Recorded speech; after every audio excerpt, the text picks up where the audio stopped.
Basahin natin ang Deuteronomy 16. Hallelujah.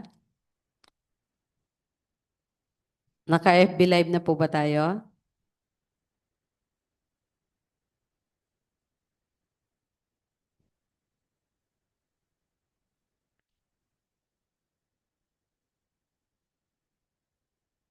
Deuteronomy 16, 13 to 16. Ipagdiwang ninyo ang pista ng pagtatayo ng mga kubol sa loob ng 7 araw sa katapusan ng tag-ani. Pagkatapos na mag-giik ninyo ang mga trigo at mapiga ang mga ubas. Magsaya kayo sa pagdiriwang ninyo ng pistang ito kasama ng inyong mga anak, mga alipin, mga lebita, mga dayuhan, mga ulila, at mga biyudang naninirahan sa bayan ninyo.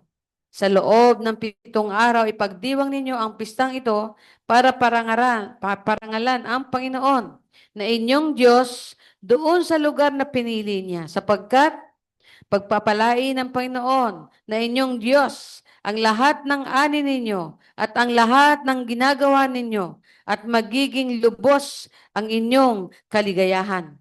Bawat taon, dapat makiisa ang bawat lalaki sa 3 pistang ito. Ang pista ng tinapay na walang pampaalsa, ang pista ng pag-aani, at pista ng pagtatayo ng mga kubol. Pupunta ang bawat isa sa kanila sa presensya ng Panginoon na inyong Diyos sa lugar na pipiliin niya at nararapat na magdala sila ng handog sa Panginoon ayon sa pagpapalang ibinigay sa kanila ng Panginoon na inyong Diyos. Amen. Praise the name of the Lord. Hallelujah. Ito po ay pista ng Sukot. It is the Feast of Tabernacle. Pinapagawa ito ng Diyos. At the end of the harvest, yung first harvest po, yung day of harvest, yun po yung Pentecost. At yung ending ay yung Tabernacle, Feast of Tabernacle, kung saan titira sila sa tent. Parang masaya yun, ano? Titira sila sa tent. Magsasaya sila, mag-celebrate sila. Wala silang gagawin. Magmumuni-muni sa goodness ng Lord. Dahil yun ang pista na inaalala nila kung saan kinalinga, inalagaan, inaruga, ah, iningatan, at binigyan ng lahat ng pangangailangan ng Diyos ang Israel ng 40 years nung sila ay nag-travel from Israel o Egypt to Israel. Kaya sabi niya, sa lugar na aking pipiliin. Doon, lagi silang magkakaroon ng pista ng Sukot or Feast of Sukot. Ano ba tawag doon? sa ano po, tama, Feast of Sukot. Yan. Ito ay pista ng mga Israelita kung saan ng Panginoon, inaalala nila yung goodness ng Lord for 40 years. Hallelujah. Ilan taon na ba ako? 64 years po. Still, nagsasabing, God is good. God is faithful. Praise the Lord. Hallelujah. Tayo manalangin. Dumudulog kami sa inyo, Panginoon, at nagpapasalamat. Una, sa pagpapaalala niyo sa amin. Doon sa buhay ng Israel, naging tapat kayo. Sa amin din.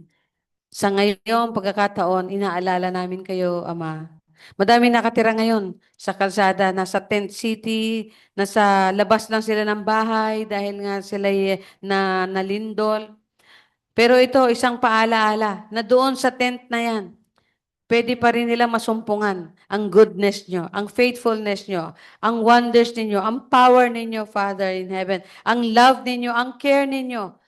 Kahit saan sila titira, kahit sila dadaan, kahit saan sila, kahit ano ang daranasin ng bawat isa, nawa, Panginoon, maalala nila, merong Diyos na nariyan sa kalangitan, Ama ng lahat ng bagay at mundo at ng tao, lahat ng nilalang. Hallelujah, pinanggalingan ng lahat. Nariyan lang, caring for us, loving us so much. At kung hinahayaan man ninyo, Ama, ang pagdanas ng mga anak ninyo, at kahit na hindi pa nyo anak, Panginoon, sa mga bagay na ito isang bagay na paalala, ito isang bagay na pasalamat, ito isang bagay na, O Diyos, na pwede nilang maitanghal ang iyong katapatan. Oh, glory, glory. in spite of our circumstances, we can still truly declare that you are a faithful God, a loving God, a powerful God. And you allow things to happen to your children for their good, para sa kanilang ikabubuti. At sa mga hindi pa ninyo anak, para sila, Panginoon, ay mag-turn upang sila ay bumalik sa inyo, upang makaalala sa inyo, upang tumawag sa inyo, O Diyos, upang kilalanin kayo, Panginoon, sa bahagi ng kanilang buhay ngayon. Thank you, Jesus. We just lift them up, O Lord, the people of the Philippines from Luzon, Visayas, Mindanao. Salamat sa mga nagtataguyod, na mga tumutulong. Salamat sa pagbigay ng tulong, Panginoon, private and public sector. Salamat sa Presidente, Panginoon. Medyo mahirap kung ako man ang ma-imagine ko maging Presidente at sa ganyang edad na kabi-kabila ang problema. Yung mga nakikita at hindi nakikita na problema sa bansa, na siya lang ang nakakaalam at nakakadama.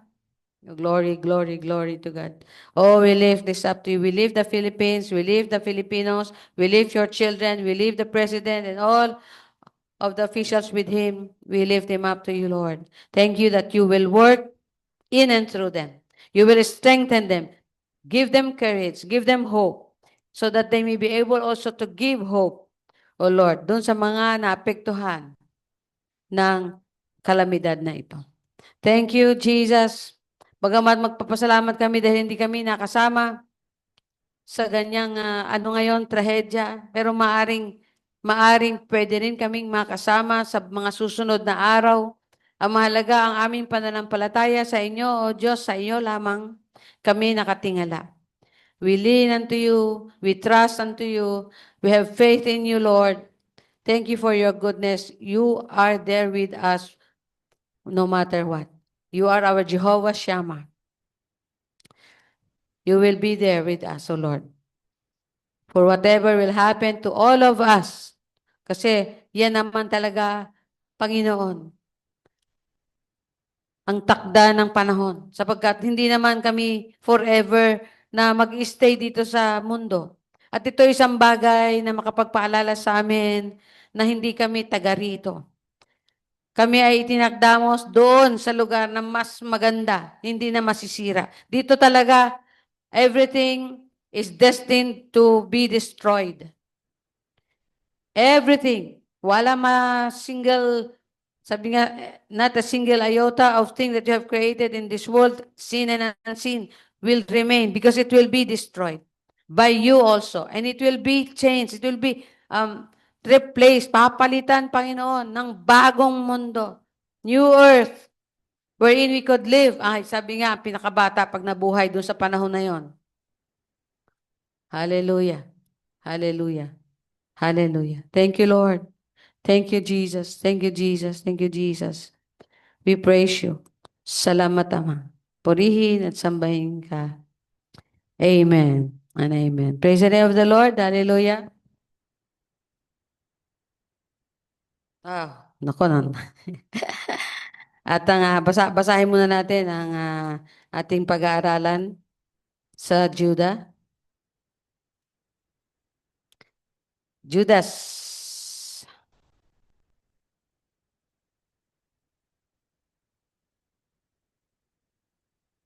Yan, praise the Lord. Biro mo, matapos natin ang buong Biblia.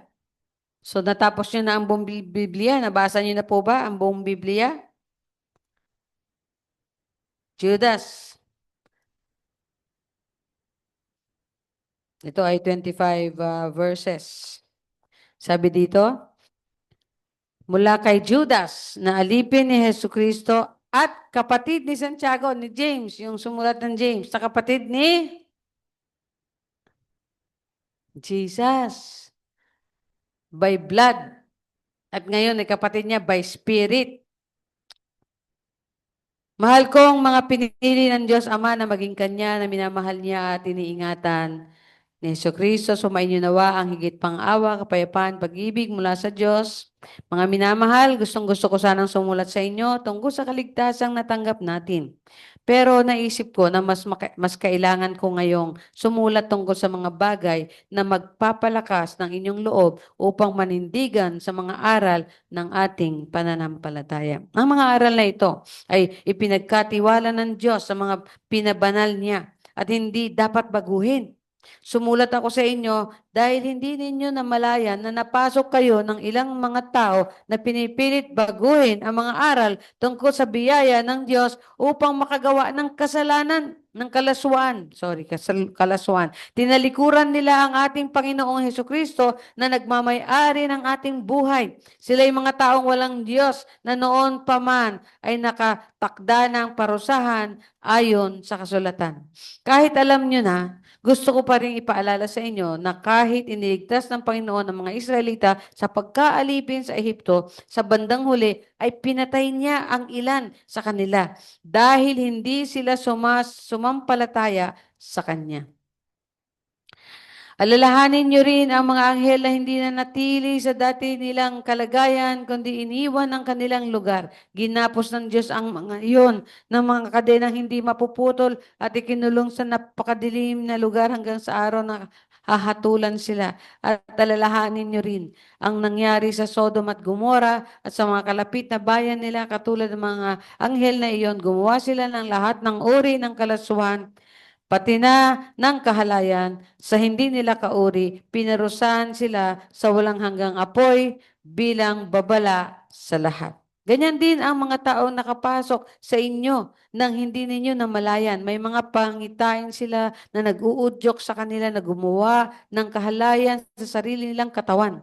At dahil din sa mga pangitain iyon, ayaw nilang magpasakop sa kapangyarihan ng Panginoon at nilalait nila ang mga makapangyarihang nilalang kahit na si Mikael na pinuno ng mga anghel ay hindi nanlait ng ganon. Sapagkat nang makipagtalo siya sa Diablo kung sino sa kanila ang kukuha ng bangkay ni Moises, hindi siya nangahas umakusa ng may panlalait. Sa halip, sinabi lang niya, sawayin ka ng Panginoon. No?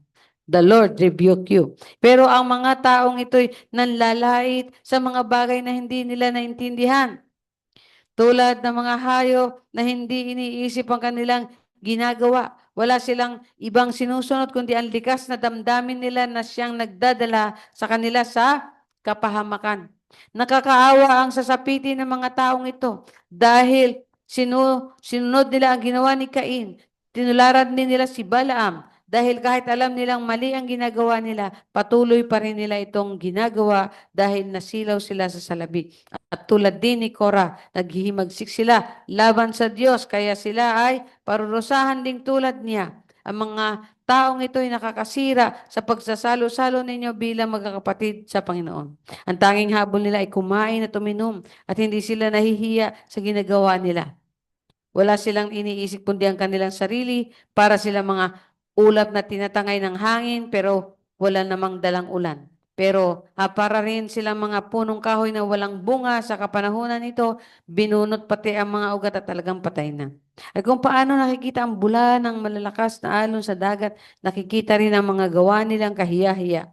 Para rin silang mga ligaw na bituin. Itinakda sila ng Diyos para sa napakadilim na lugar at mananatili sila doon magpakailanman. So, siguro, it is for you to finish the book. Praise the name of the Lord. Hallelujah. So, it's about time. It's about time to give glory to God. Panahon na. Anong oras na? Oras na para magbigay kapurihan at kalulatian sa ating Diyos na buhay. Praise the Lord. Anybody who is ready to claim the prize of blessing sa kanyang blessing sa unang-unang ano, double blessing siya. Yan, double blessing para sa unang-unang magpapasalamat, magpapato at magbibigay ng anything to share to build the body. Double blessing?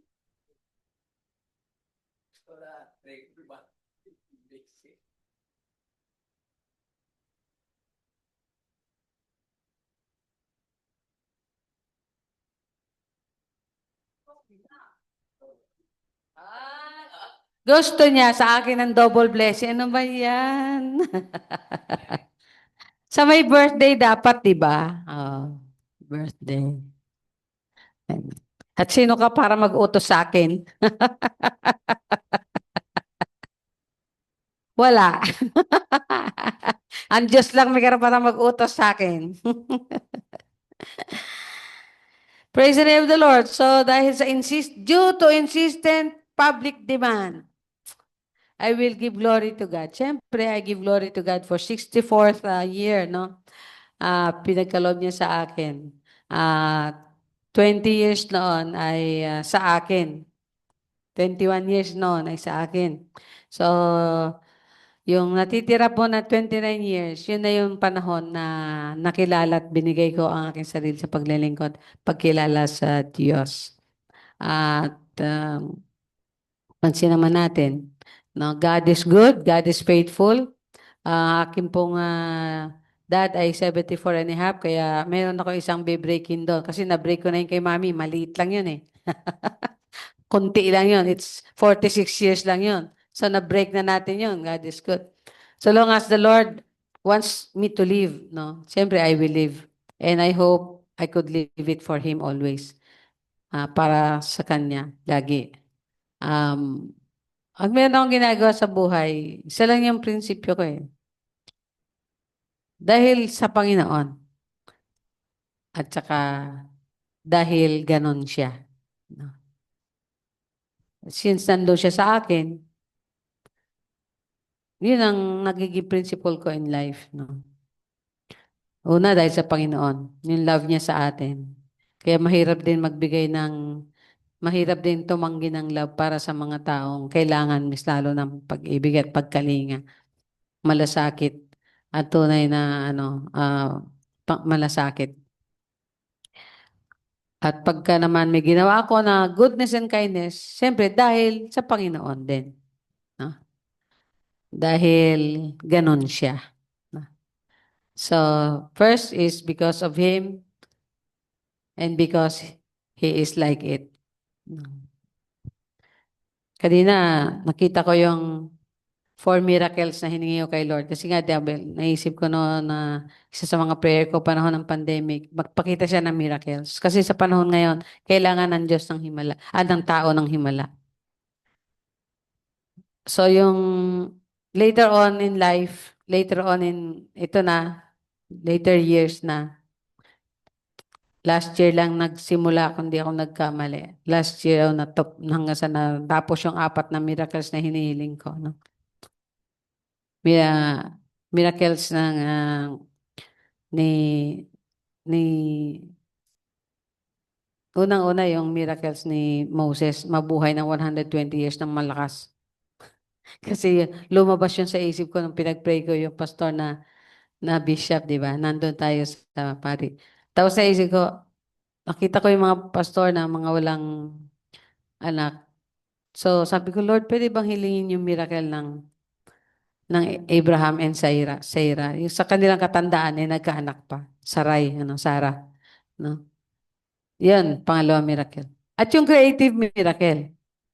So yung creative miracle, yung create ni Lord si Adan mula sa putik. At create naman niya si Eva mula sa buto ni Adan. Ngayon, kung ano yung miracle na yon, ako na yung, saka ko na-explain sa inyo, that is the third. At yung fourth ay yung miracle na sa ministry, na pag nag-preach ka ng 3 minutes, meron 3,000 na mako-convert.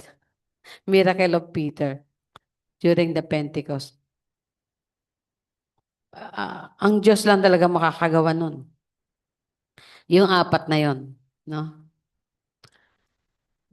Yung magkaanak ng mabuti nga, hindi ko pa hiniling yung miracle ni Mary. Mahirap naman yun. Wag na yun kasi hindi yun first eh.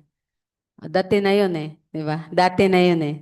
Kasi ang maganda yung mga first. Pero sa bagay, yung kay Moses at kay Abraham, hindi mga first yun eh. At saka yung kay Peter, hindi mga first yun. Pero kay Mary, sa kanya lang talaga yun. Yung virgin birth. Wala na kasing hindi na magkakaroon ng virgin birth, never. Kasi si Jesus hindi na babalik through birth. Babalik na siya as Lord of Lords, King of Kings. Yan. Babalik sa mundo. So, God is good. Nawa, nawa ay mapalakas pa tayo ng Panginoon. No? At makapag-preach pa ako, makapagturo pa ako, Lord willing, makapag-disciple ako misal na pag wala na akong trabaho sa government. At makapagturo sa Bible School. Isa yan din sa mga pangarap ko. Makapagturo sa Bible School. Lord willing, di ba? Lord willing. So God, to God be the glory. Thank you, Lord. Thank you, Lord. Thank you, Lord, for your goodness. Thank you for your grace. Thank you. No, kasi sino ba naman ako para piliin niya? Sabi nga nung awit, di ba? Sabi nga yung favorite ni awit ni Nonoy, no? Pinili mo ko sa karamihan. Tinawag mo ko sa, ano? Sa aking pangalan. Yan. Salamat naman, Bena. Hindi ka galit yan, di ba? Birthday po ni Bena at saka ni Elia, kaya ano eh. Kaya double celebration po. Tayo ngayon, double celebration. Ay di lang, triple. Celebrate tayo sa goodness ni Lord at nagse-celebrate tayo sa faithfulness niya sa dalawang yan. Nang dalawang babae sa buhay ko po yan. Dalawang babae sa buhay ni Pastora. Yan. Praise the Lord. At isa yan sa mga madaming babae sa buhay ko. Isa sila. Natawa si Bena. Nakakatawa ba yung Bena? Oh, kasi natatawa ko. Anyway, praise the Lord, hallelujah. Meron pa pong patuloy? Magpasalamat. Ako po muna habang nag-iisip pa ulit yung iba. Una, happy birthday. Rinig po ba ako? Okay lang. Okay na, okay. Salamat naman. Unang-una, bumabati tayo ng maligayang happy birthday kay Eleanor, si Elia at si Ate Bena. Kaya Ate Bena, gagawan din kita ng magandang portrait. Maya-maya ako ipopost. So, salamat tayo sa Diyos na sila ay isinilang at ating nakapiling dito sa ating temporaring buhay sa mundo. At itutuloy natin yung sa kabila. Doon wala nang ending, wala nang pause-pause, tuloy-tuloy, forever. Kaya sabi nga walang forever, hindi totoo yan. May forever doon sa kabila. Kaya doon, tutuloy natin ang ating fellowship ng walang katapusan. Uh, Kaligayahan. Sabi, bawat luha ay papahiran. Kung Amen. Kung ako'y nagpapasalamat at nagpupuri at masaya kapag merong maraming blessing, maraming dumarating like may trabaho, may nabiling bagong gadget, may bagong material na bagay, may masarap na pagkain. Magpapasalamat din ako kapag wala. Katulad ngayon wala. 4 na sweldo na ang hindi binibigay sa amin. So, zero, zero, zero. At inutang ko na lahat ng mauutang doon sa GCash na inoffer na credit limit. Kaya masasabi ko na ako ngayon ay lubog sa utang. First time sa buhay ko na nalubog ako sa utang kasi bumili ako ng phone tapos expecting ko yung sweldo ay may pambabayad ko doon. Pero ah, lahat nga ay kontrolado ng Panginoon so hindi tayo matatakot. Tuwing wala akong trabaho, lagi lang ako nagpe-pray na Lord, bigyan mo naman akong trabaho. Hindi ako naghahanap, hindi ako yung tipong daan maghahanap. Dahil mahirap maghanap, lalo na sa Facebook o online. Sa libo-libo-libo nakakahilo. Tapos hindi mo alam kung ano yung kung mapapasok mo minsan na nung first time ko nag-apply sa call center, ang panahon, ang style pa nun isa-isa kang pupunta sa mga offices. Tapos aakyat ka sa mga matataas na building dyan sa Ortigas o kung saan. Tapos mag-a-apply ka, maghihintay ka hanggang madaling araw sa first, second, third na mga interview at exam na walang katapusan. Tapos sa next, ano naman, sa isang araw mag-goal ka ng isa o dalawa o tatlong call center. Kasi hindi mo alam kung tatawagan ka. Hanggang maubos na yung pamasahe mo, pagkain mo. May time na titiis na lang ako, kakaintay, walang pagkain. Sapat na yung pamasahe para lang makapag-apply ka. Ang hirap talaga mag-apply. Iniisa motivation ko noon. Wala ako experience sa pagtatrabaho. nung time na yun. Si Dar lang talaga nung dumating ang aking motivation para magtrabaho noon dahil sabi ko kailangan mabuhay yung sanggol kasi bagong panganak kawawa. So, binigay ng Lord at yung ngayon hanggang sa mga sumunod kong trabaho, siya rin ang nagbibigay, hindi ako ang naghahanap. May kaibigang darating, may offer na ganito, teaching job or what. So ngayon, naghahanap, sabi ni Glenn, mag-plan B ka na. Tagal mo nang walang trabaho, hindi pwedeng ganyan, hintay ka ng hintay. So naghahanap ako sa Facebook kaya nakakahilo dahil libo-libo ang call center job doon, ang customer service job, virtual assistant job. Kaya again, balik tayo sa pagtitiwala sa Panginoon na Panginoon, uh, the great provider sa lahat ng ating pangangailangan. Kaya praise be to God.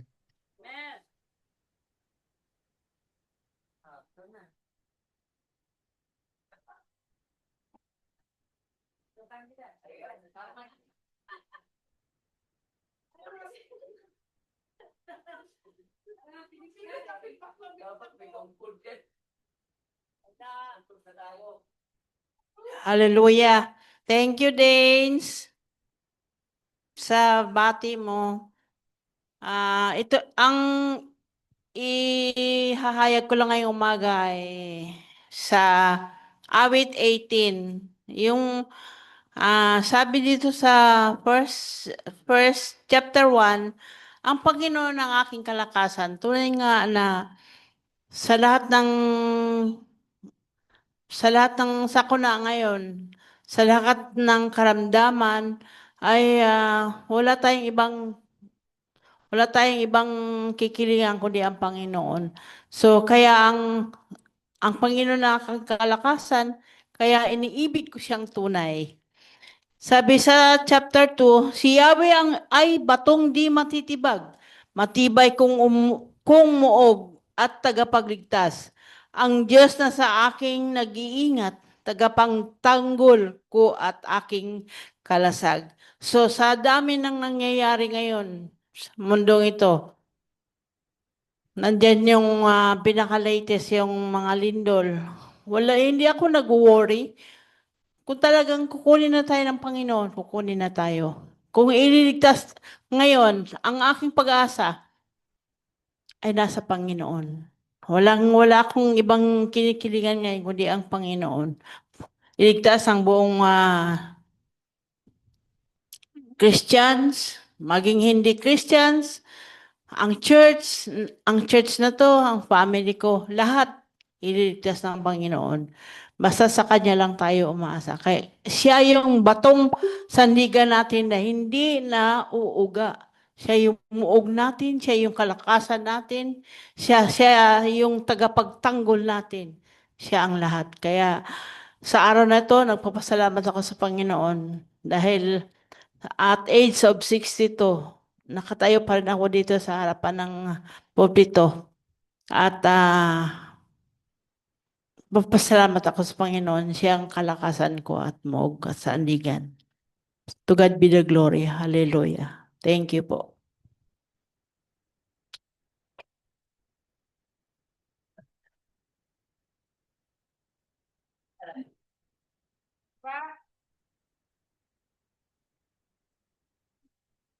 Meron pa ba? Praise the name of the Lord. Pag-ipon.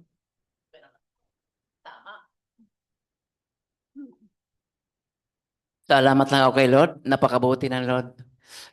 Na pinakapilan siya. Hallelujah, hallelujah, praise the Lord, hallelujah. Napakabuti ng Lord dahil itong mga kalamidad na dumating sa atin, ay andun na may mga pangako niya, hindi tayo iwan ni pababayaan. Kaya nalaan sa akin lang naman yung sa Mateo 24 verse 7 hanggang 8, ito'y pasimula pa lang ito. Kaya huwag tayo mawala ng pag-asa. Malakasan lang natin loob at hindi tayo pababayaan ng Diyos. Kaya maraming salamat doon sa 13, sabi doon, ang manatiling tapat hanggang wakas ay hindi tayo iwan ng Diyos yun. Hanggang wakas tayo, hindi tayo pababayaan ng Diyos. Kaya maraming salamat dahil ito ngayon, dahil ako hindi na ako nakapaghanap buhay. Pinagkatiwala ko lang kay Lord dahil una-una, andyan yung anak ko na malapit na manganak. Blessing din ng Lord yan dahil yung isa, nanganak na yon kikakarapin ko. Ang ginagawa ko na lang ngayon, nagservice sa kanila, biyaya naman ng Lord na binibigyan din ako pang biling ulam, ganon. Kaya ito na lang ang akin masabi na ay binigyan pa naman tayo ng Lord ng buhay. Ito, harapin natin dahil ito ang ating kalagayan ngayon. No? Unang-una, belated happy birthday, Tila, kay Tibina. Ako naman sa November 10. Malapit na rin. Belated o ano? Hindi. Para ano? Ano na, Tilio pala. Sa akin naman, November 10. Malapit na rin ako. 66 na ako. Puri na Diyos. Hallelujah.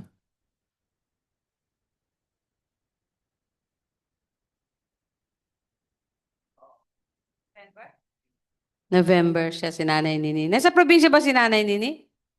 Ha? Nasa probinsya ba siya? Oh, kasi nakikita ko yung post niya. Ganda lang, masaya siya doon. Lalo siyang tataba doon. Praise the Lord. So, meron pa po ba? Sa pag-aaral ng Jude, ay si Jude po ay kapatid ni James, na kapatid ni Jesus. Kung merong si Pedro, kung meron siyang warning tungkol sa false teachers, sa mga heretic teachers o apostate teachers, ay ito naman ay meron na siyang actual na nangyaring ganon.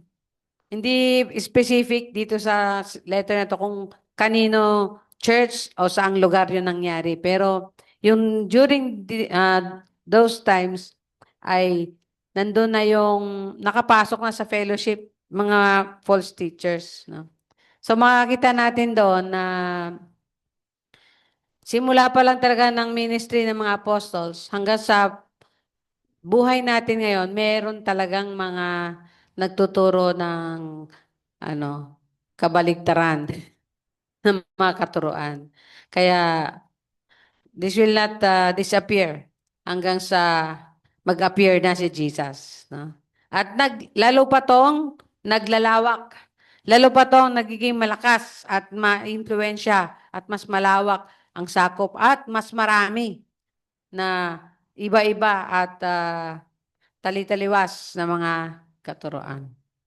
Kaya may mga warnings. At mahalaga, we are grateful na we have the Bible, na canon siya, nasuri siya ng matindi at natanggap siya ng buong mananampalataya na mga grupo, no?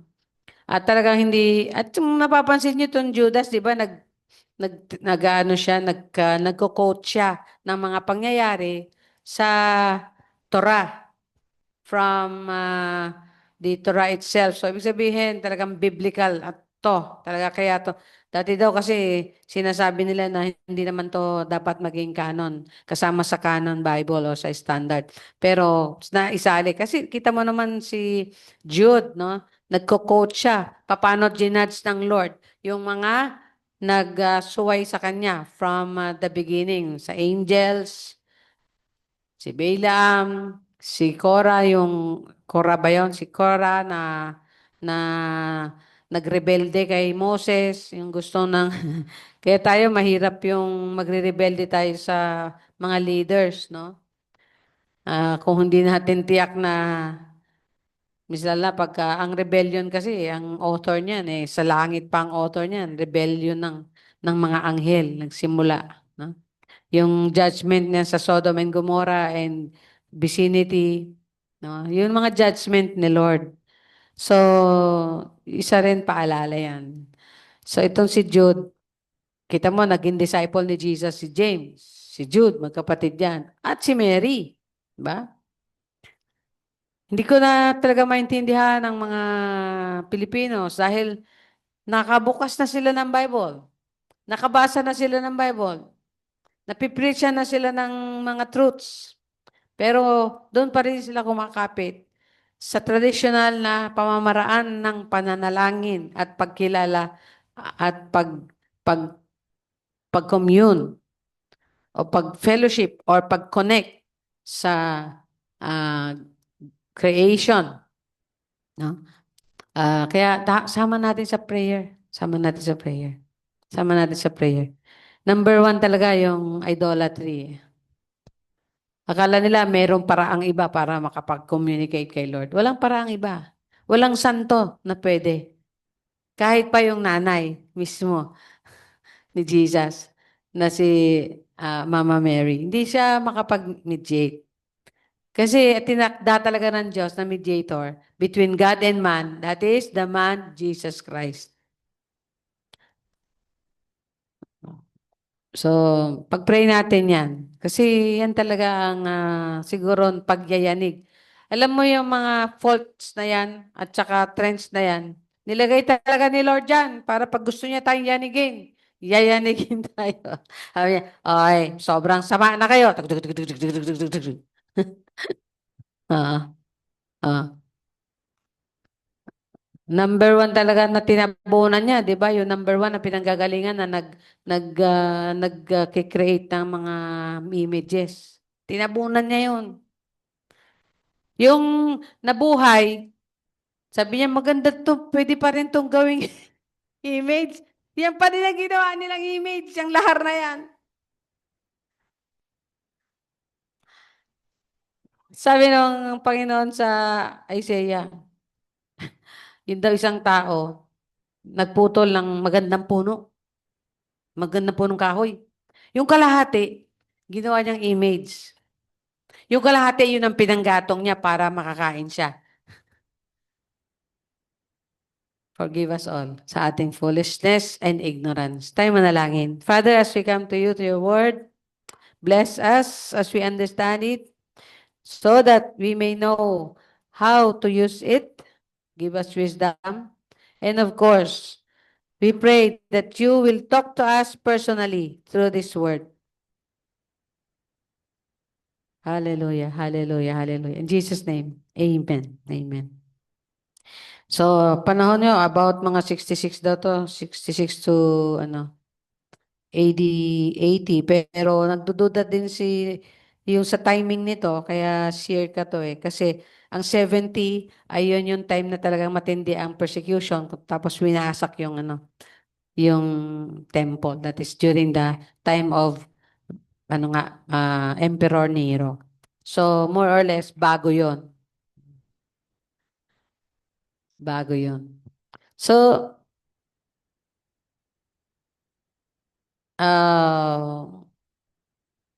yun yung time na yon.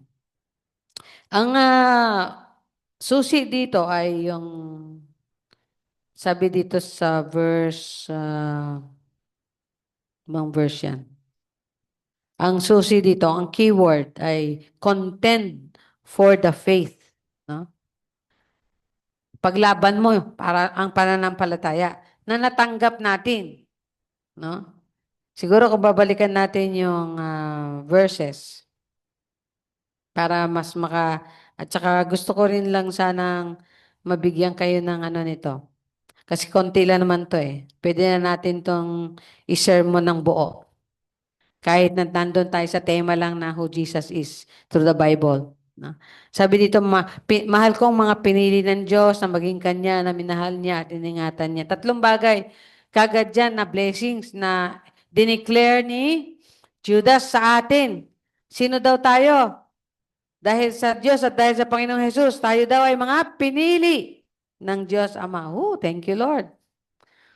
Walang pipili. May pipili pa ba sa atin? Na maging Kanya. No? Chosen. Sa English,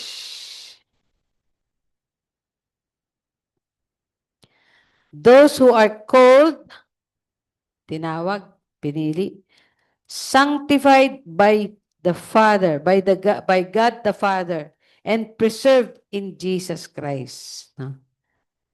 Dito sa Tagalog ng, ano bang Tagalog to? Ang salita ng Diyos. Pinili ng Diyos na maging Kanya at minahal niya at iningatan ni Jesus. Doon mas maganda rin yung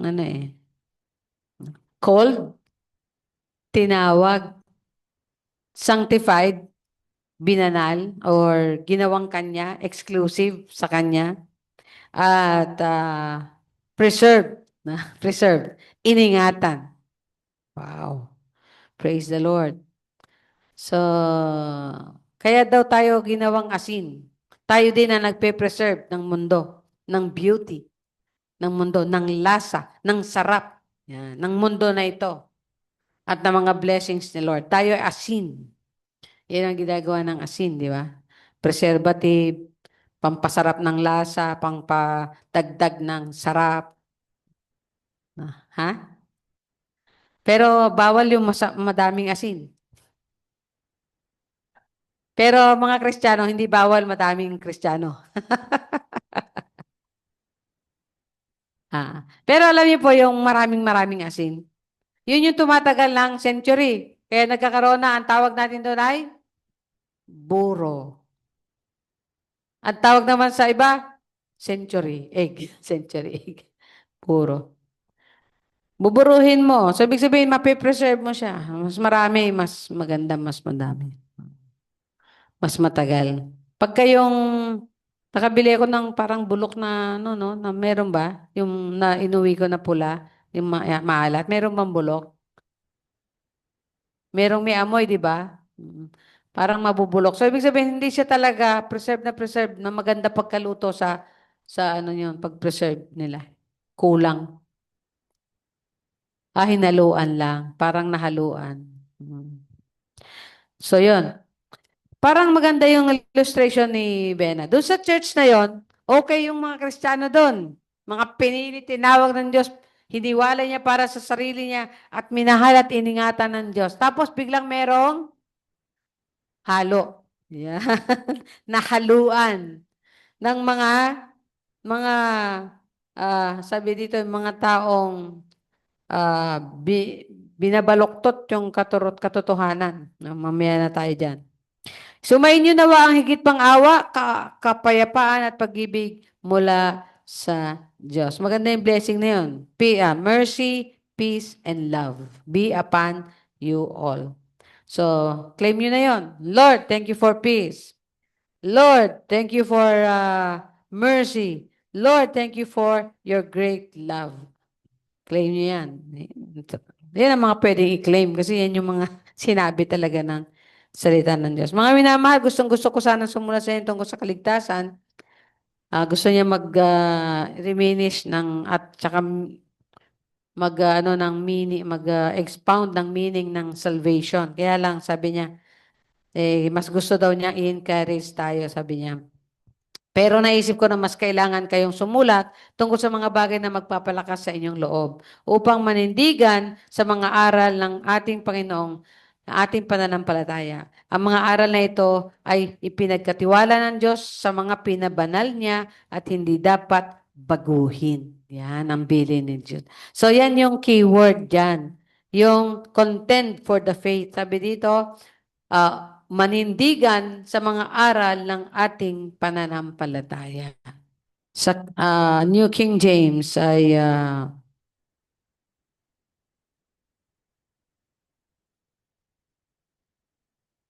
sa New King James ay sabi dito, I found it necessary to write to you, exhorting you to contend earnestly. Contend. Ibig sabihin, merong force na to fight, yung contend. Merong something na to refuse with force, no? Wag yung ang pananampalataya natin ay malabnaw na pwedeng haluan. Okay na rin yan, di naman masama. Sabi niya, okay naman, di naman masama kung maniwala. Di ba yun ang kasabihan ng mga Pilipino? Hindi naman masama kung maniwala. Yan ang kasabihan pagdating sa mga kasabihan. Sabi niya, sabi ko, paano yung mga taong hindi na nanawa, siguro yun din ang contention nila, na paano yung mga taong hindi na nakakarinig ng salita ng Diyos. Di ba? Yun din. Kaya nga tayo, we are here to contend For the faith, sabi diyan, ipangaral natin yung salita. Kasi sabi sa Bible, ganito. Ngayon, nasa sa kanila yung kung. Kasi kung ang tingin nila sa Bible, just another ordinary book. Adi, ang kukunin nila doon, magandang idea yan. Idea lang. Knowledge lang.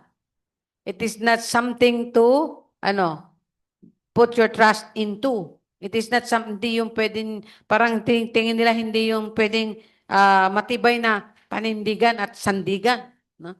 Pwedeng paniwalaan at pwedeng hindi rin paniwalaan. Hindi po yun. Ang Bible po is there for us to really understand and believe.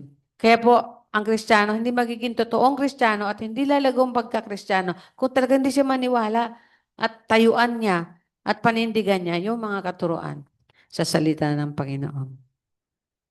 So, yan yung keyword. Next is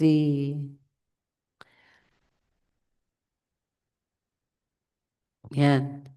Ang outline, survey nito ay, una, ang purpose niya, no? So, sumulat siya para, yun na nga, to contend for the faith. And of course, sabi dito, yung ma, madilim o nakakatakot na balita ng pagsulpot o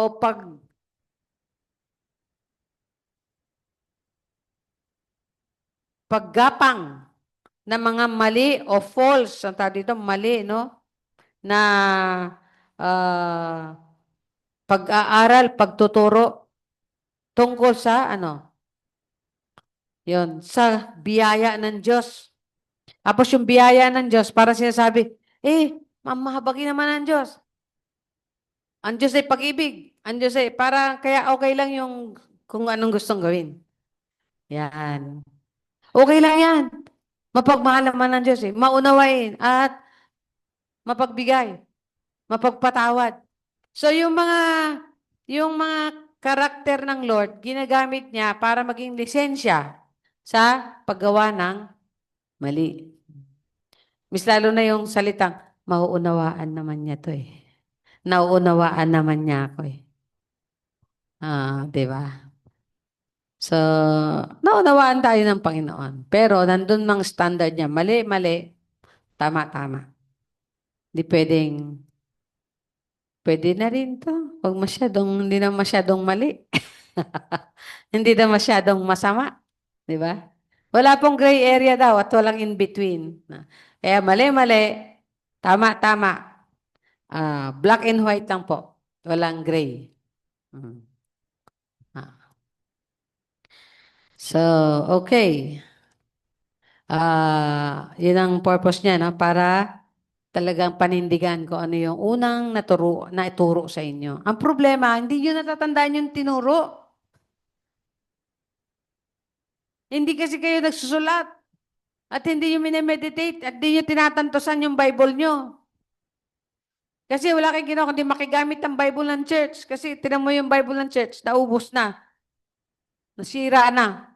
Kasi wala kayong sariling, study Bible ninyo. Hindi nyo kailangan magkaroon ng study Bible. Magkaroon kayo ng sarili mong study Bible nyo. Doon kayo nag-aral. Doon kayo kinausap ng Lord. Doon kayo nagmarka ng mga bagay-bagay na, ganito pala to, Lord. Minsan, doon pa lang, na ako pag nagbasa ko, ang ganda nito Nilalagyan ko ng, ito title. Tapos ito yung, puntos niya, 1, 2, 3 na puntos. May kayong sariling study Bible. You can do that. No? So, dapat, as for now, 23 years na tayo. Sa mga una ko pang tinuruan, mula pa doon sa Calderon, sa 23 years, dapat kayang-kaya nyo na ituro yung mga basic. No? At kayang-kaya nyo rin panindigan ang mga katuruan, kaligtasan. Yung iba nga nalilito pa Minsan, kahapon, kami mga pastor, pagka naglolokohan kami, nagmi-meeting, sabi niya, ano ako noon? Sabi niya, ayaw ako ikasal, sabi ni Pastor Mon. Bakit? Kasi noong time na yun, di pa ako born again. Di born again ka na ngayon. Oo naman. Sabi niya, ang born again lang talaga yung misis ko noon. Sabi niya gano'n. Ah, ang galing naman. Nadama, na ano ka ng, ay, yung girlfriend niya noong time na yon. Tapos kinasal sila, hindi pa siya born again. O, di ba? Ito, legit na patotoo na born again siya dahil sa misis niyang born again. Claim nyo na yan. Yung mga kailangan mag-claim dyan.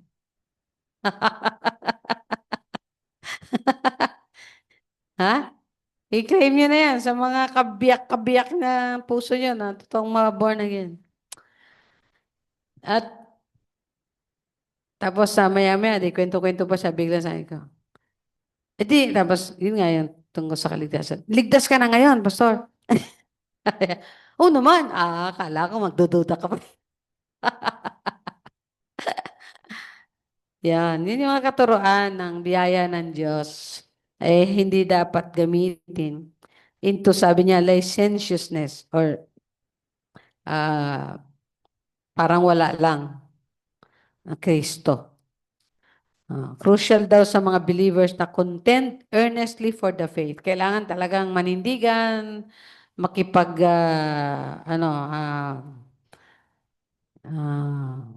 ki- hindi ko masyadong paano to gamitin yung, yung Tagalog, huwag yung malamya sa paninindigan sa pananampalataya. Pwede kang malamya sa pagsalita, pero sa puso at paninindigan, hindi dapat malamya. Eh, yung iba, ang tigas magsalita, matapang, at mapanghamon na salita, pero madali naman magoyo, madali naman bumigay, ma-persuade, na, mga ganun. Sa false teaching, ang pinag-uusapan na, ang konteksto nito. Ibig sabihin, hindi tayo pwede maging malambot pagdating sa katuroan tungkol kay Kristo. Pwede tayo maging malambot bilang mga anak ng Diyos. Sa awa, sa habag, sa pag-ibig, maging malambot sa pagpapatawad. Kasi ganyan ang Diyos eh. Gentle siya. For the fruit of the Spirit is love, joy, peace, patience, kindness, goodness, faithfulness, gentleness, and self-control. Ayun Diyos yan eh. Kaya nga kapag minsan naaapi ka na, pero ang pag ano mo, pag retort mo o pag ganti mo ng salita, eh, ano pa din, malumanay o kaya, ano pa din, hindi vindictive, hindi nagagalit, hindi ano. Kasi nga, dahil kay Kristo na nasa iyo. So, yun po ang purpose ng Jude. At siyempre, yung description ng false teacher ay dinescribe niya dyan. Sige, tingnan natin. Sa 5 and 16. Description ng false teacher. Kahit alam nyo na, ayan. Sino nakakaalam ng kaligtasan? Sino nakakaalam ng tama na salita at katuruan sa kaligtasan? Ayan. Mm. Kahit alam nyo na, gusto ko pa rin ipaalala sa inyo na kahit iniligtas ng Panginoon ang mga Israelita sa pagkaalipin sa Ehipto, sa bandang huli ay pinatay niya ang ilan sa kanila dahil hindi sila sumampalataya sa Kanya. Alalahanin niyo rin ang mga anghel na hindi na natili sa dati nilang kalagayan, kundi iniwan ang kanilang lugar, ginapos ng Diyos sa mga iyon ng mga kadenang hindi mapuputol at ikinulong sa napakadilim na lugar hanggang sa araw na hahatulan sila. There's something na nagpaisip sa akin. No? Nakatali pala yung mga demonyo naman pala eh. Kaya ibig sabihin, meron siyang limit. Meron siyang limit lang na para ikaw ay buskahin. Kasi nakatali siya eh. Meron lang siyang limitasyon para ikaw ay madaya at goyoin. At naalala niyo yung, nai-imagine niyo ba yung nakatali na ganyan, yung isang nilalang. Tapos para makain ka niya, kailangan irahuyo ka niya na lumapit sa kanya.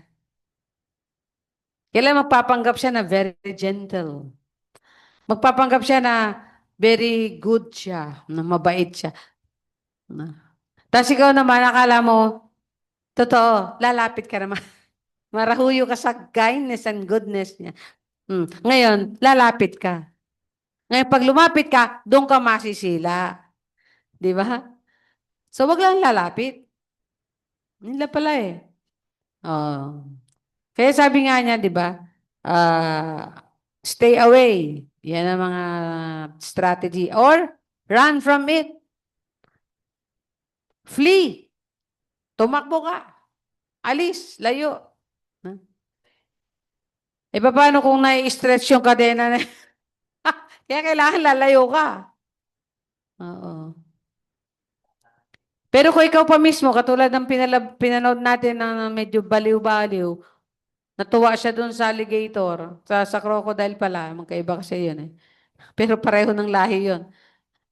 Tumalon siya dun sa pen, no, yung kulungan ng crocodile. Natuwa siya.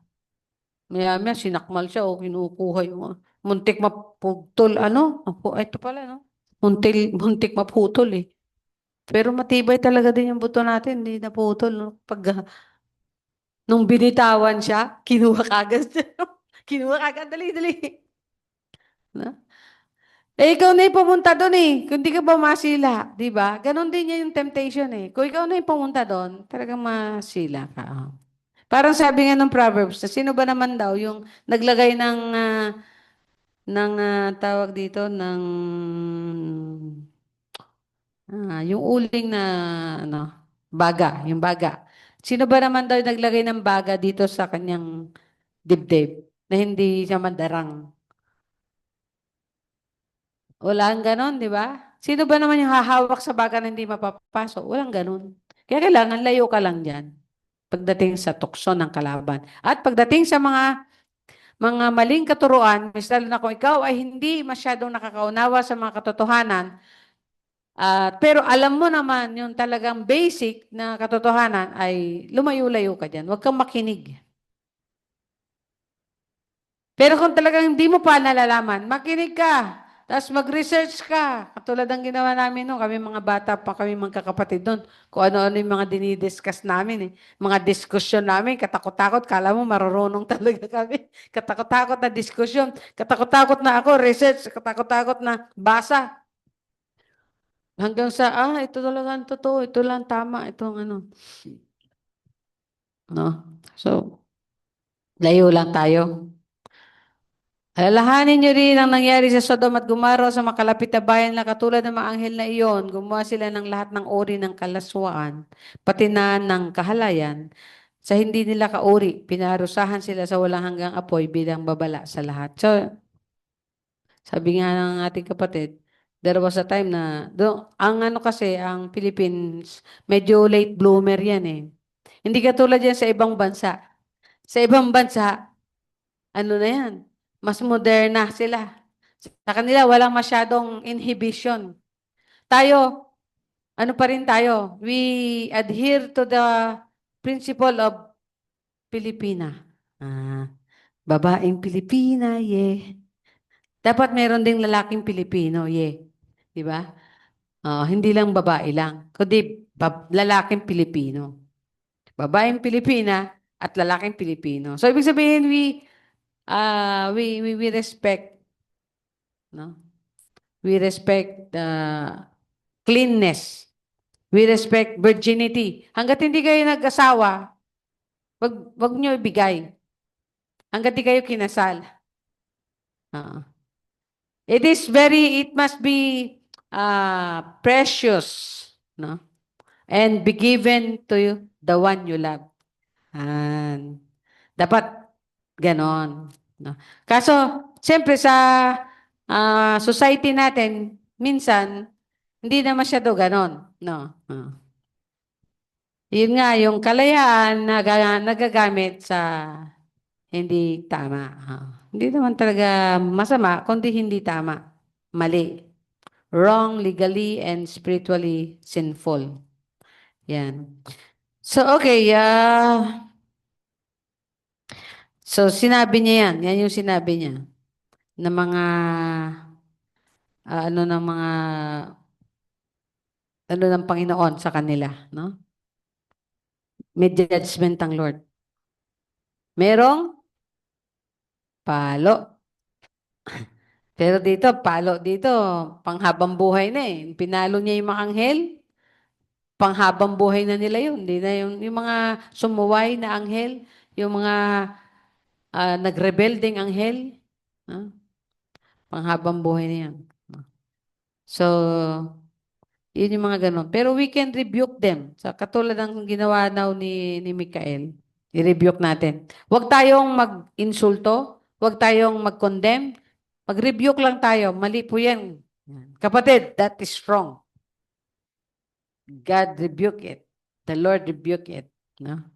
So, yun yung mga, ano, pero sabi niya, pero ang mga taong ito ay nanlalait, huwag tayong maglalait katulad ng tulad daw ng mga hayop na hindi iniisip ang kanilang ginagawa.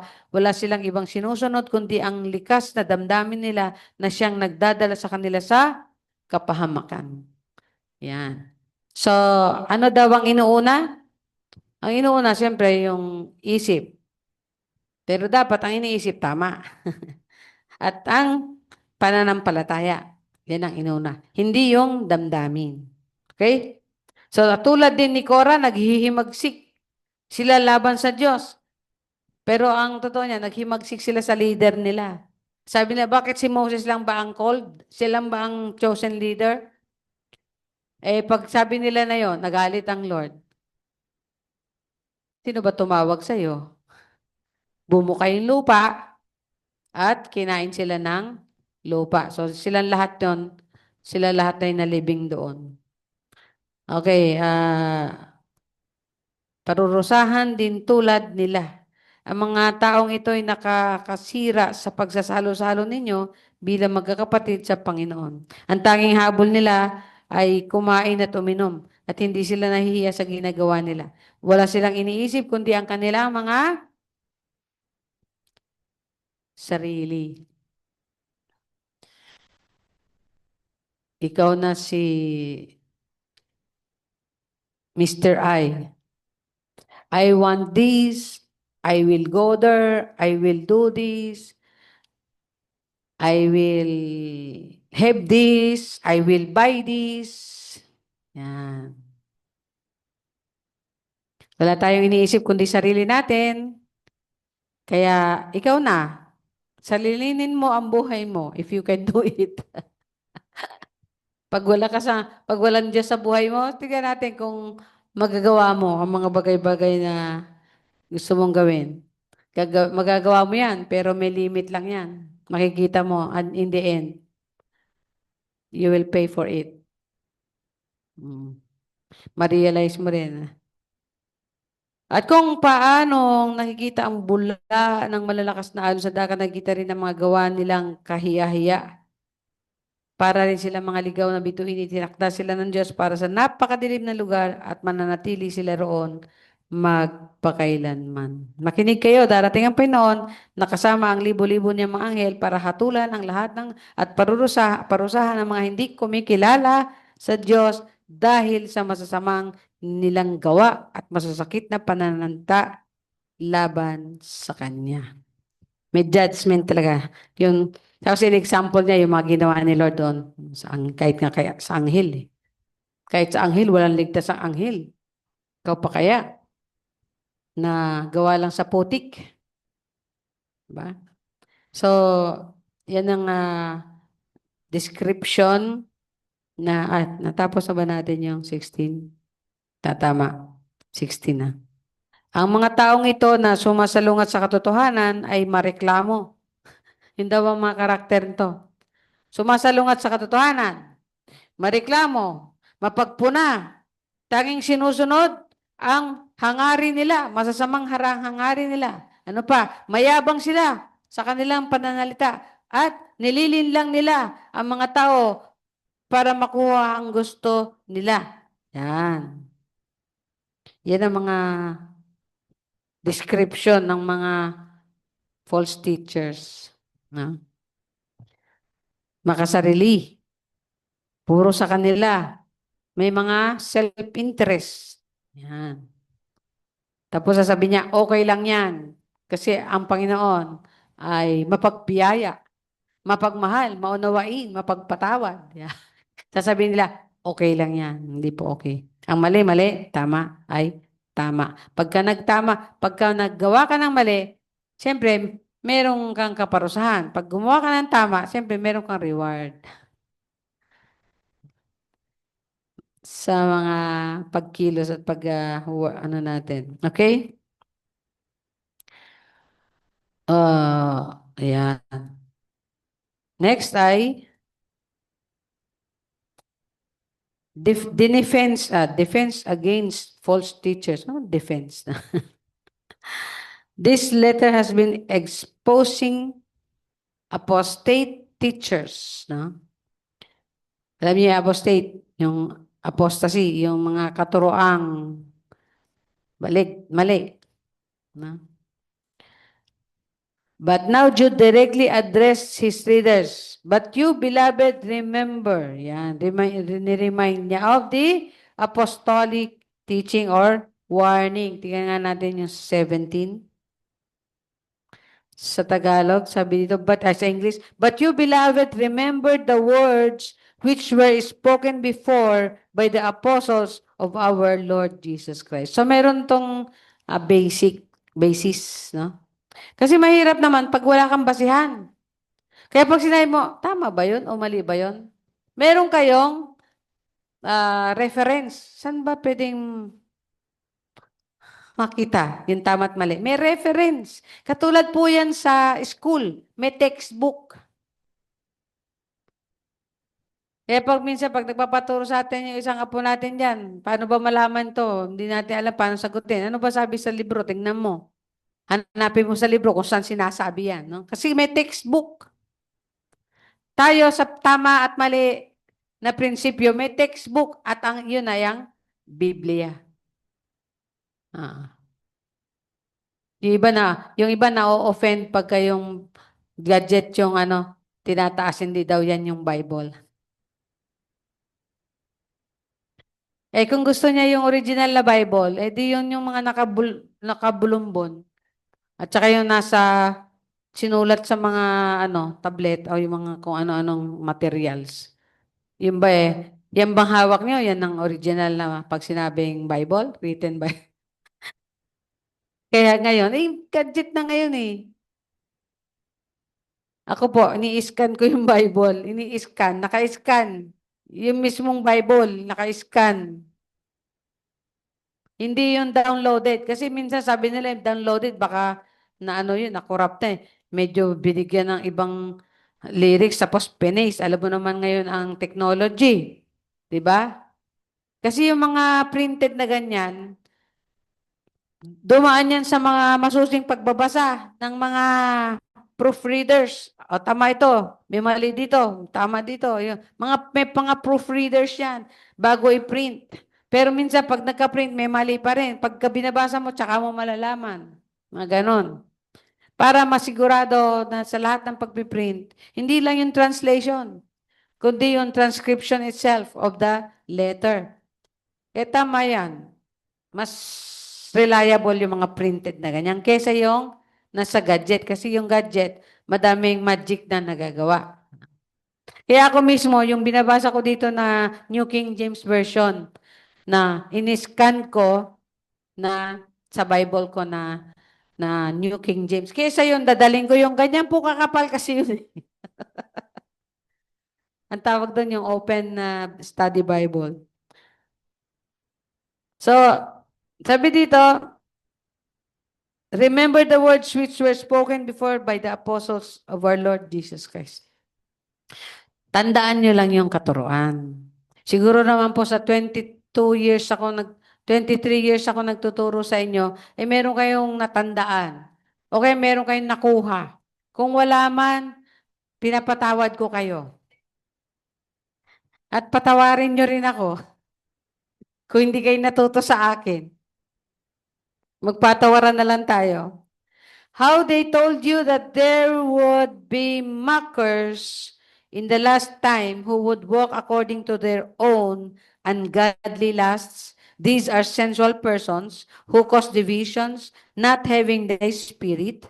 But you, beloved, building yourselves up on your most holy faith, praying in the Holy Spirit, keep yourselves in the love of God, looking for the mercy of our Lord Jesus Christ unto eternal life, and on some have compassion, making a distinction, but others save with fear, pulling them out of the fire, hating even the garment defiled by the flesh. Sa Tagalog, tanda tayo sa Tagalog. 17. Ngunit lagi ninyong tandaan, mga minamahal, ang sinabi ng mga apostol ni Jesucristo na ating Panginoon. Sinabi nila sa mga huling araw, darating ang mga taong mapanlait na ang tanging sinusunod ay ang masasama nilang hangarin.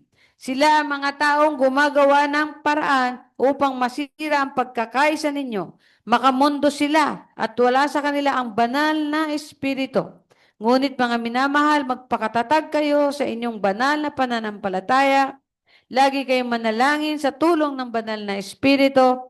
Manatili kayo sa pag-ibig ng Diyos habang hinihintay ninyo ang buhay na walang hanggan na ibibigay ng ating Panginoong Hesukristo dahil sa awa niya sa inyo. Maawa kayo sa mga nag-aalinlangan. Tulungan ninyo ang iba na maligtas sa kaparusahan, na para bang nagliligtas kayo ng isang bagay na masusunog na. Maawa kayo kahit sa mga taong napakasama. Ayun naman, yan na. Maawa kayo kahit sa mga taong napakasama. Pero mag-ingat kayo sa masasama nilang gawa. Kasuklaman ninyo kahit na ang damit nilang nadumihan ng kasamaan nila. So it's not about the person, it's about the sin. Hate the sin, love the sinner. Tapos ipag-pray natin sila. Tayo kasi personal tayo eh. Dahil ayaw natin dun sa ginagawa ng taon yon. Kahit yung taon na yun, ayaw na rin natin yun. Dito, nakita natin, iba talaga ang treatment ng Lord sa tao. Ganun, kasi it cost Him His blood. May patak din ng Diyos yun, ng dugo ni Kristo.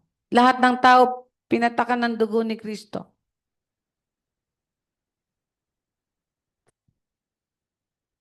Masama o hindi masama. Pero generally, we are all sinners dahil nga tayo ay makasalanan. We must benefit from the blood of Christ that is shed on the cross to pay for the penalty of our sin. Binayaran niya yun pati kasalanan ng pinakamasamang tao sa balat ng lupa. At kasalanan ng pinakamabait na tao sa balat ng lupa. Lahat yan, iisa lang yan. Sa dugo lang ni Kristo, maliligtas yan. Sa krus ng Kalbaryo lang, natubos yan. Hallelujah. At ang pinakamaganda, ito daw po pinakamagandang blessing or doxology or papuri. Sabi niya, at ngayon, purihin natin ang Diyos, siya na makapag-iingat sa inyo upang hindi kayo magkasala. At makakapagdala sa inyo sa kanyang harapan ng walang kapintasan at may lubos na kagalakan. Siya lang ang Diyos at ating tagapagligtas sa magitan ng ating Panginoong Hesukristo. Sa Kanya ang kapurihan, karangalan, kadakilaan at kapangyarihan mula pa noong una hanggang ngayon at magpakailanman. Amen. Praise the name of the Lord. So, alam niyo po sa English, maganda rin yun It's a very touching. Sa Tagalog, parang di ako natatouch. Sabi dito, now to Him who is able to keep you from stumbling and to present you faultless before the presence of His glory with exceeding joy. To God our Savior, who alone is wise, be glory and majesty, dominion and power, both now and forever. Amen. Praise the name of the Lord. Hallelujah. Glory to God. Sino ba si Kristo dito sa Jude? Tatlo. Tatlo. Una,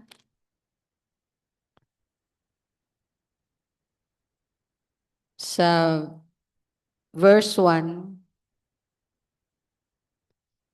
siya yung nag-preserve sa atin. No? Yan natin sa Tagalog.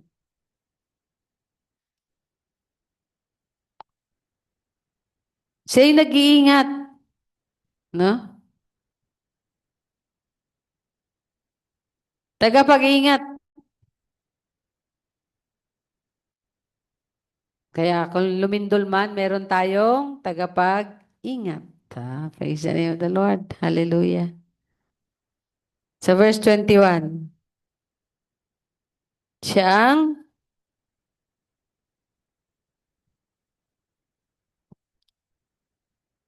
ang pag-ibig at habag. Sabi din, manatili kayo sa pag-ibig ng Diyos habang hinihintay niyo ang buhay na walang hanggan na ibibigay sa ating Panginoong Kristo dahil sa awa niya sa atin. Siya yung pag-ibig at habag natin. No? Yan si Kristo sa atin. Pag-ibig at habag ng Panginoon sa atin. Una, pag-iingat. Pangalawa, pag-ibig at habag. At ang pangatlo, sa verse 24, at ngayon, purihin natin ang Diyos, siya na makapag-ingat. Bakit parang pareho, no? Sa inyo upang hindi kayo magkasala. Siya yung keeper. Yan. Siya yung ating keeper from evil. Yan. Nanay, pagka merong sumusugod doon sa anak, anong gagawin ng nanay na inahin? Di ba? Ganun din yan. Tatakpan niya yan. Iingatan niya. At lalabanan niya yung gustong sumila.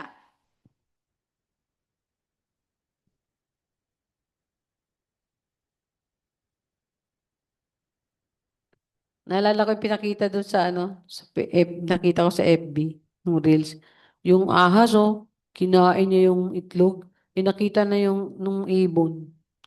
Nakita, kinain niya yung itlog. Habang niluluno niya, pinagtutuka-tuka siya yun, na nabura yung mukha ng ahas, pati mata, pati tuka-tukain siya doon. Butas-butas na siya dito. Kasi kinain niya yung itlog ng ibon. Willing to die, di ba? Yan ang gawa ng Panginoon sa atin bilang ating ama at ina.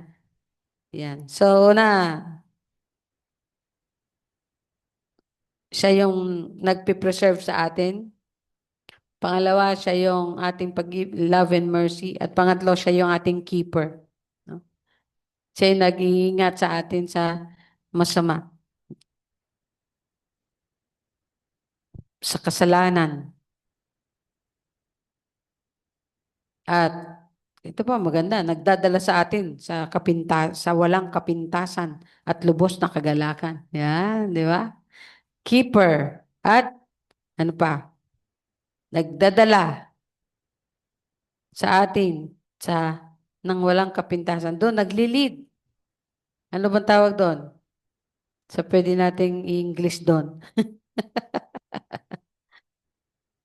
Nangunguna? Siya yung nangunguna. Siya yung naggagabay. Naglilid. Siya yung naggagabay patungo doon sa buhay na walang kapintasan at lubos na kagalakan. Yan. So, siya yung nagpipreserve. Sa Tagalog, siya yung parang nag-iingat. Isa kasi Tagalog no? Nagpipreserve. O siya yung nagpapanatili sa atin. Yan, nagpapanatili sa atin. Preserve. Tapos, dito sa mundo na corrupt, di ba? I-preserve niya tayo Pangalawa, yun nga, yung love and mercy nasa atin dahil kay Jesus. At yan, pangatlo, siya yung nag-iingat sa atin. Keeper siya. Hindi niya tayo hinahayaan na mapasama. Lead us this day into temptation, but deliver us from evil. Yan prayer ni Jesus, di ba? So, at ang pang-apat, siya yung naggagabay sa atin. He leads us to, parang shepherd, He leads us to the quiet waters. Ano ba na yung paborito natin sa 23? The Lord is my shepherd, I shall not want. He makes me lie down in green pastures. He leads us to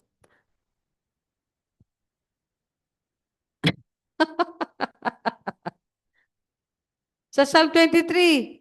Ano? Ano sabi? Oh, paano? Kasi inalis mo na dyan yung nakapaskil natin. He leads us to the quiet waters, di ba? And restores my soul. Dito, nililid siya tayo sa, holy life. Leads us to the faultless. Sabi dito, faultless, Keeper from stumbling. Faultless, walang kapintasan. At sa glory with exceeding joy. Praise the Lord. Grabe. Grabe ang mga goodness and blessing ng Lord sa Jude na to. Kahit na isang chapter lang to, mayaman to sa ating grace, mayaman to sa blessings, mayaman to sa kayamanan na binigay ng Diyos sa atin. Grabe ang kayamanan. Bilugin niyo lahat dyan. Angkinin niyo yung mga kayamanan na pinagkaloob sa atin ng Lord dyan. Bilugan niyo ilan yung bilog niyo. At i-share niyo sa akin next Sunday kung ano yung mga nakita niyong blessings, great blessings yan ng Lord sa atin. At memorize niyo yung verses 24 to 25. Hallelujah. Tayo manalangin. Ama, nakapakabuti mo sa amin. Thank you for your great love. Thank you for your goodness in preserving and keeping us and leading us, O Lord, to all the goodness of life, to all the goodness of heaven, to all the goodness of your presence. Hallelujah. Hallelujah. Thank you. Thank you. Thank you, Lord. Sa mga walang puso pa, Panginoon, sa pag-ibig sa inyo, hinihiling ko na nawa tumubo yung tunay na pag-ibig sa puso nila para sa inyo. Ilang aking dalangin sapagkat ito lang isang bagay na makakasakit sa inyo, Panginoon. Kung sa kabila ng lahat ng ginawa at kabutihan mo, hindi pa ba namin ikaw ibigin? Hindi ka pa ba namin pagbigyan ng aming buhay? Hindi ka pa ba namin, O Diyos, lubos na paglingkuran? O patawarin niyo kami, pakalinisin, at nawa, cause us, O Lord, to love you more, to serve you more,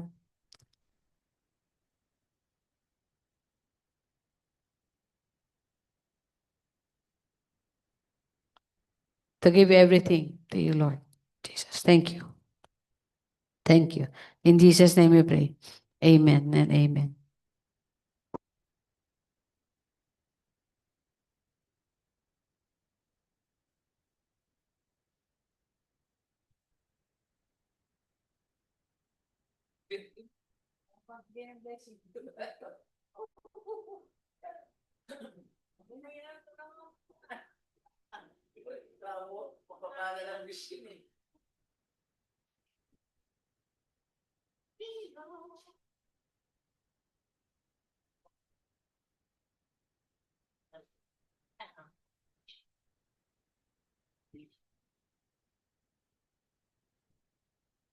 Praise God, hallelujah. Tayo magbigay at maghandog sa Panginoon. Tayo manalangin. Salamat po, Ama, sa iyong dakilang mensahe na pinaabot sa amin, Panginoon. Salamat, Lord, na matatandaan namin ito, Panginoon, sa magitan ng aming puso at isip, Panginoon. At sa gabay mo, Lord. Purihin ka, Lord, kami magbigay sa aming resources, Panginoon, na meron kami, Lord. Basbasan mo po ito, Panginoon, para sa ikalalaganap ng iyong salita, ikalalago ng iyong iglesia, O God. Hallelujah. Salamat sa mga trabaho na pinagkaloob mo, Panginoon. Salamat sa mga pagsubok na patuloy mong binibigay sa amin, Panginoon. Alam namin, Lord, na lahat ng ito malalampasan namin, Panginoon, sa tulong mo, Lord. Sa inyo lang kami aasa.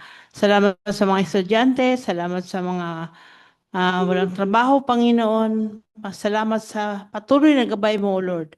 Purihin ka, O Lord. Salamat po. Magbibigay kami, O Lord, dahil mahal ka namin, Panginoon. Nais ka namin bigyan, O Lord. Hindi ito sa pilitan, Panginoon, kundi bukal sa aming kalooban, O Lord, na kami magbigay sa inyo, O Lord. Purihin ka. Ito po ang aming dalangin sa pangalan ni Jesus. Amen.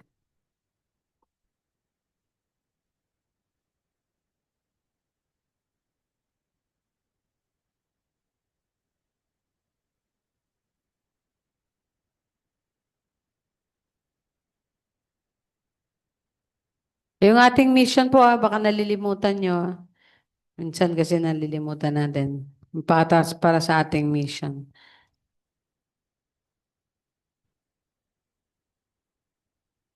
2024, ang ating offering ay hindi pa ako nakapag, andun eh. Andun yung report. Next week, report ako. Next week po ay pangilang Saturday, Sunday. Pangatlo pa lang, no? Pangatlong Sunday pa lang. So,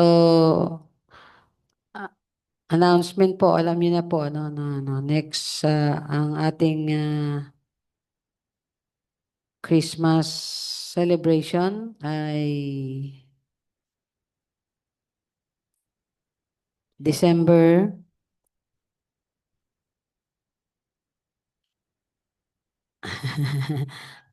22, 21, December 21, 3 o'clock. Ano po? Bring anything that you can, contribute para sa ating celebration. Yan. Celebrate. Jesus, celebrate. Amen?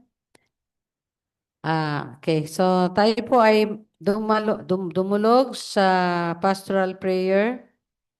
Kung meron pa po kayong gustong ipag-pray, panalangin, blessing sa mga may birthday ng October. Thank you, Lord. Sa mga, ano ba mga wishes nyo?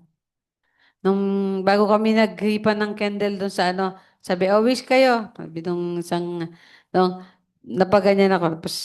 Tapos nakaganyan yung picture. Ang tagal na mag-wish, dami. Yung mga prayer. Sabi nga ng awit, I want Jesus in your heart. Yun lang yung aking wish. Sabi nga, more than a pot of gold, more than the pathway to the sky, more than anything at all, I want Jesus in your heart. Yan din ang aking wish. It's my wish not for myself, but wish for all of us. Hallelujah. Sige tayo manalangin. Salamat, Panginoon. Lord, patuloy lang namin dinadalangin yung mga naapektuhan ng lindol sa araw ng pista ng Tolda. Nawa, at sila, Panginoon, ang mga taong ito ay nakatira sa kalsada dahil natatakot madaganan sa bahay nila. Nakatira sila sa mga put-up tent lang, mga tent na binigay, nandun lang sila sa mga temporary dwellings. Sa pagtira nila dito, O Diyos, sa pagtingala nila sa langit, maalala nila na merong Diyos na nagmamalasakit higit sa lahat, na nagsusumusukob sa kanila, nagpo-protect sa kanila, na talagang tahanan nila dapat sa kanilang buhay. Hallelujah. Kaya abutin mo sila, Panginoon, tulungan mo at salamat sa mga taong tumutulong financially and of course physically and spiritually and psychologically.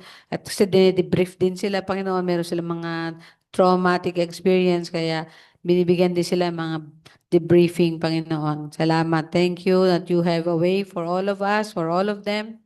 At ngayon naman, panalangin ko bawat may birthday, Lord, kung ano man wish and desires and prayers nila, Lord, naririnig mo ngayon, Panginoon. Ito'y tinataas namin sa inyo. Naririnig nyo yung aming mga prayers. Yung nag-birthday at mag-birthday sa buong araw, sa buong October, O Lord, ay salamat. This month is their month, their birthday month, Panginoon. Kaya salamat ang inyong pagtingin, ang inyong tenga at pagdinig, at ang inyong kamay ay sa kanila, Panginoon. Hallelujah. Thank you for the blessings of life at panalangin namin na patuloy ang aming masaya at puno ng kagalakan. Bagamat puno ng minsan ay merong pagsubok at minsan ay merong mga hamon, may kahirapan, may sakit, may pagkakasakit sa katawan. Lord, sa lahat ng yan, thank you sapagkat di mo kami binigo, na hindi mo kami abutin, sapagkat sa lahat ng pagkakataon, inaabot nyo kami. At kung meron pa po mga prayer request, ang mga kapatid na ito, salamat ito ay di maging lingid sa inyo, kundi kinukonsider mo to. Lord, consider it to answer. Hallelujah. Consider it, O Father, to give it to us. Thank you, Jesus. Hallelujah. Hallelujah. At sa bawat mga estudyante, patuloy ang mamindalangin, Panginoon, na makapamuhay, makapag-aral, maayos sila matuto. Hindi lang ng mga karunungan, kundi ng mga pag-uugali na maayos na maka-Diyos na mapatuloy nilang matutunan sa buhay. At ang mga magulang, patuloy na magtiyaga, nakilalanin ka rin at maging maka-Diyos din na magulang na nanay at tatay para sa kanilang mga anak. Wala pong titignan ang mga bata, kundi ang mga magulang. Kaya ang panalangin ko, na maging maka-Diyos ang mga magulang. Hallelujah, ng mga batang ito. Thank you, God. Thank you, Father. We bless you, we praise you. In Jesus' name we pray. Amen and amen. Hallelujah. And now, Lord, we come to you, O Father in heaven, O Lord Jesus, our Savior, and Holy Spirit, our spiritual guide and power of our lives. Bless us, Lord. Bless us today and forevermore. Amen. Amen. Amen. Praise the Lord. Thank you sa blessing. Hallelujah. Documentation po. Paki-stop na yung ating recording.